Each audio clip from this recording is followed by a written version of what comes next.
niet gezegd dat kanalen niet opgehaald mogen worden. Dat heb ik niet gezegd.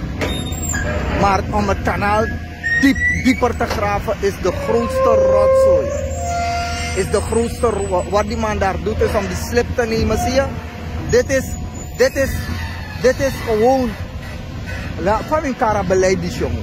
Dit is kakistocratie. Dit noemt men kakistocratie. Het kanaal moet je opgraven, ja.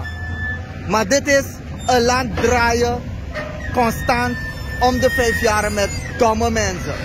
Dit noemt men kakistocratie. En je ziet het, hè. Jammer, jammer, jammer. Aan mij diepa kriki. Aan mij diepa kriki. Kijk. Is niet nodig. Hij moet het gras trekken, maar hij heeft ook niet de juiste bucket. Hij heeft een reekbucket nodig, een reek. En hij heeft geen graafbucket nodig. Je moet niet graven. Huh? Kijk, dat is niet nodig. Abong. Oké, dan weet u dat. Ciao.